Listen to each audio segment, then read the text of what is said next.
We have a visitor in New City, and we're going to have a conversation. I have prepared some questions to address to her. Her name is Susanne Janssen, a German journalist, editor-in-chief of Living City magazine for the past 8 years. And she is going to share her knowledge and experience in fostering authentic human encounters in today's communications media. I would like to address to you the first question. Sure. Can you explain to us how the culture of encounter is related to communications media? Well, yeah, thank you. It's a very good question. I think there are different opinions. Some wonder if the current forms of media facilitates a culture of encounter or if they actually create obstacles. Just consider the hateful comments on Facebook or when teens are bashed for their looks on Instagram or TikTok. The influence is significant and too often along a negative vein. And do we even know who is behind these posts? Social media's business model is geared towards drawing attention and stimulating conflict. Websites and applications like Facebook, Twitter, YouTube, and Instagram, and even LinkedIn use similar strategies to make a profit. They told the simple saying, the user is the product, and use these platforms to sell our attention to the real clients, the advertisers. So the more time users spend on the app, the more ads they will see, allowing advertisers to generate revenue, thereby increasing the platform's profits. Anger, conflict, and divisions increase the number of posts, increase the attention, and therefore increase the revenue. Division brings more money. But then, from time to time, there are also touching stories that show courage, kindness, and love that go viral and inspire others. So does social media have a part to play in promoting a culture of encounter? Or should it be written off or at least censored as a detriment to the building of authentic interrelationships? It seems to me that both perspectives have validity. If we have learned anything from the pandemic, it is that at a moment when we all needed to be in lockdown, video conferencing and messaging kept us connected. I think we all attended or organized Zoom birthday parties or baby showers. We prayed for our loved ones who passed away, even on distant continents. We watched faraway weddings without boarding a plane. Personally, I have to say that there is a lot of benefit in working together on programs, for example, exchanging ideas, or also connecting with friends and family who live in my home country, more than 6,000 kilometers away. In this time of pandemic, social communications have introduced to all of us new ways of being present in one another's life. However, can these new ways ever be a substitute for an in-person encounter? With the pandemic in its third year, people are yearning to meet in person. Young people who were born with smartphones and use social media as a second nature are zoomed out, and they want to play and chat face to face. And while it's great to watch a webinar while eating lunch or dinner, it doesn't have the same effect as attending an event in person. Recently, after more than 2 years, I went to a live concert. And it was amazing just to be there and listen to the music. No Googling, messaging, and posting, only feeling and absorbing the music while being there with a group of friends. We understand perfectly what you mean. Most of us desire to finally experience being physically present in many important events of our life to foster authentic and deeper bonds with people who are part of our journey. Can you enlighten us further on the culture of encounter? How can this be part of our style of living? Pope Francis used this term in his encyclical Fratelli Tutti, Our Brothers and Sisters. So creating a culture of encounter begins with realizing that we are all on the same boat. To see all creatures as our sisters and brothers is to value the interconnectedness of our universe. In a world dominated by seemingly unstoppable technocratic imperatives, Pope Francis looks not to frantic human effort, but trusts in the healing and reconciling mercy of God. In an interview, he explained, "For me, this word is very important. Encounter with others. Why? Because faith is an encounter with Jesus, and we must do what Jesus does, encounter others." So Pope Francis put these encounters in the context of our divisions and care for creation and for each other, no matter how different we are, because we are all sinners who need God's forgiveness. And so as the example of St. Francis of Assisi transformed the culture of his time, Pope Francis hopes that respectful encounters with those who are different can bring healing and hope to our world. And I think it is the spirit of encounter that we need to live. This is a real conversion. And this spirit of encounter can be lived in face-to-face encounters as well as on communications media. To give us a clearer idea of what it means to create a meaningful encounter with others, can you tell us some concrete experiences on this? Sure. Allow me to share with you two experiences from my work, one online and one face-to-face. In our magazine, we try to feature hot topics like racism, immigration, or abortion, all pro-life issues and therefore important. After the death of George Floyd, we had an issue on racism in August 2020. We invited some members and friends of the Focolare to share their experience of discrimination. After the magazine was delivered, we got mostly very positive comments. However, after a while, some of our readers also shared their dismay with the content of the magazine. They felt it was slanted, accusatory, and not consonant with their beliefs. Instead of bringing unity, it seemed that our articles were divisive, even among people who clearly wanted to live for a united world too. So, of course, reading those emails challenged us, and we carefully re-examined our work. While there's always a way to be more balanced and cover all different aspects, we felt that some points that were raised were merely misunderstandings.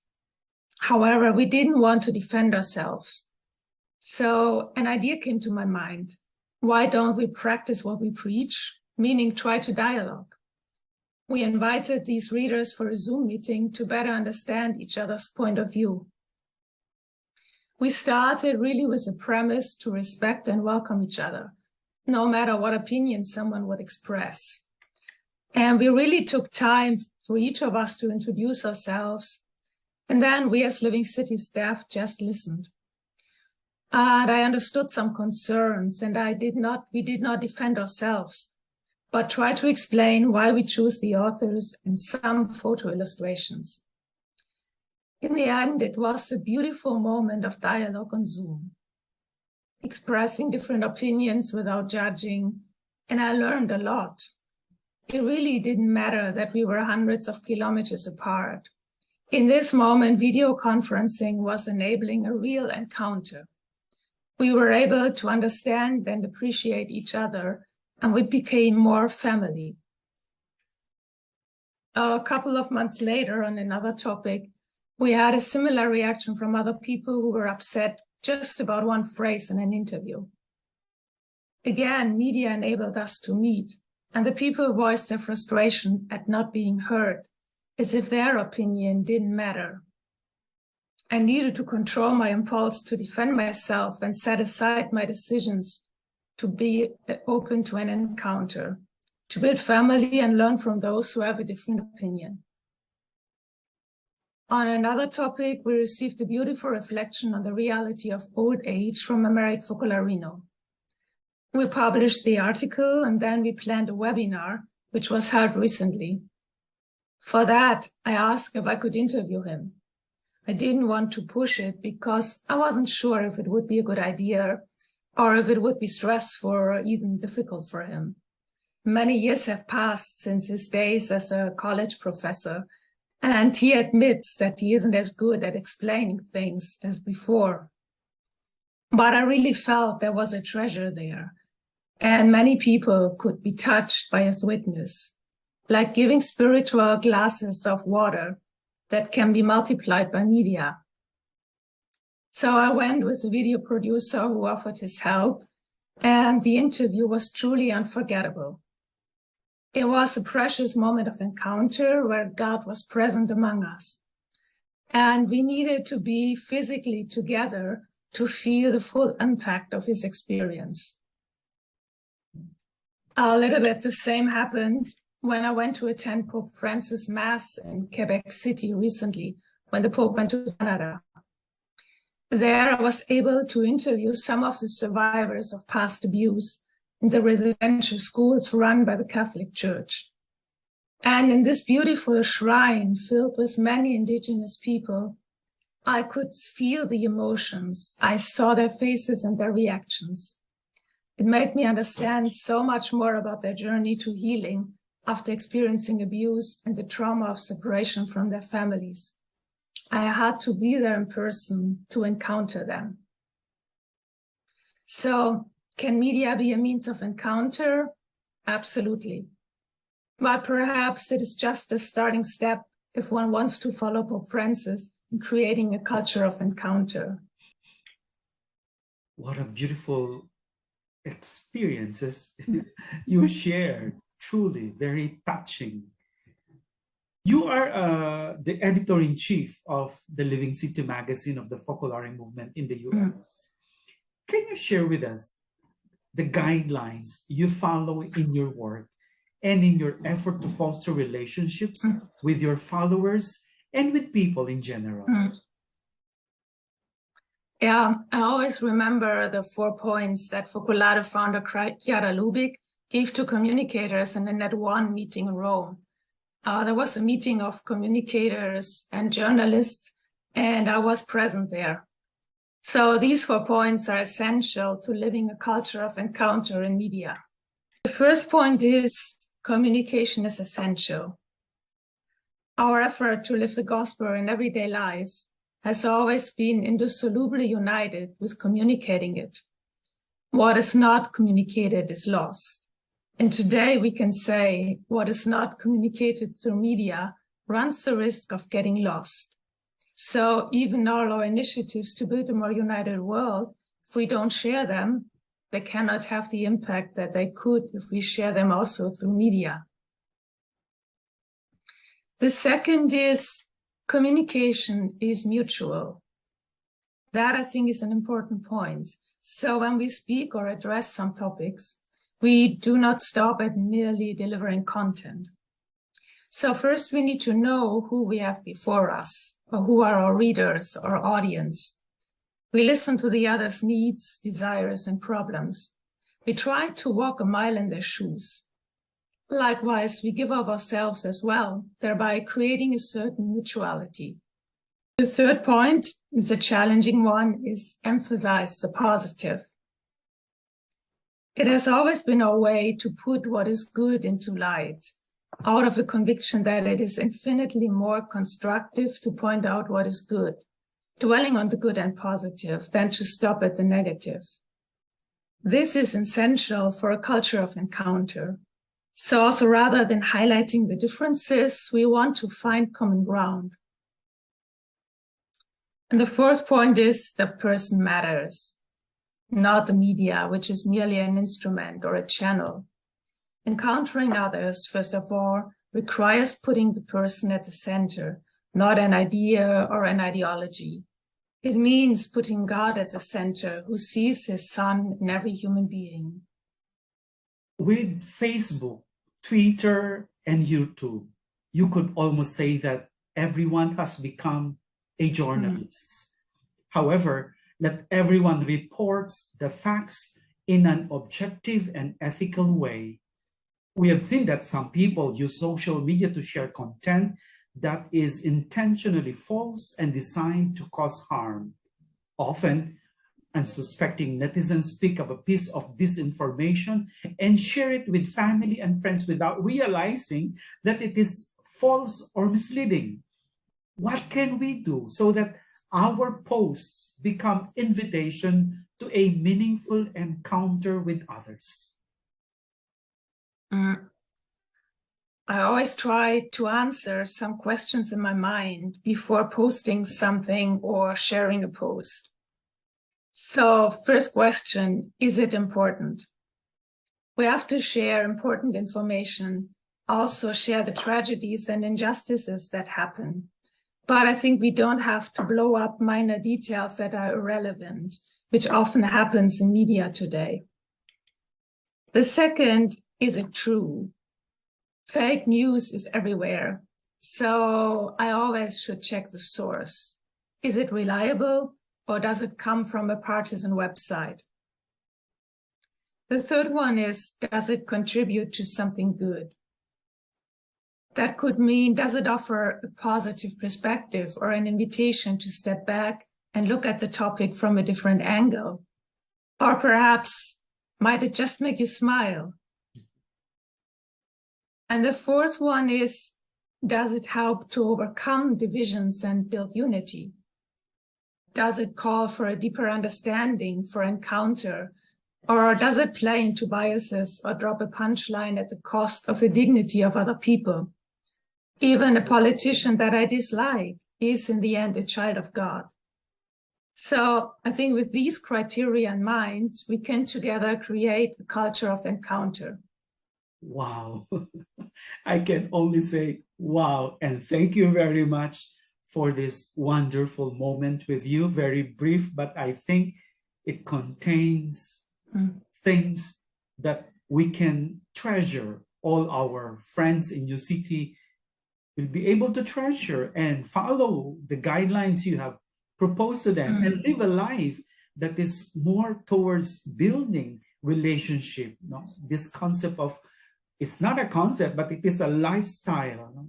This lifestyle of encountering other, seeing the other as I would see myself. No?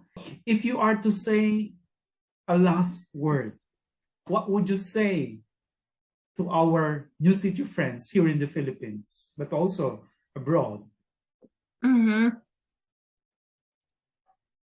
Well, I would say we have a great chance to these connections that we have, that we can work wherever we are towards a culture of encounter.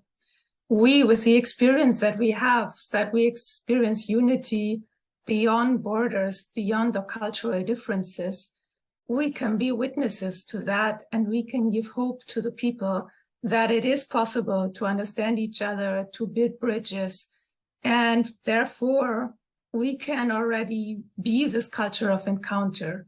No matter if we read or listen to New City Philippines, Living City Magazine, or any other media worldwide, but when each one at this place, when we follow these criteria and try to share something that underlines the dignity of the human person, we can do so much, because only in working together, I think we can have an impact to really change the media culture that we find today. And there's hope, because I know a lot of people, they don't want this divisive posts and divisions anymore, but we want to work for a more united world. And so that way I would say we should have courage, because all together we are many, and we really can do something to encounter others.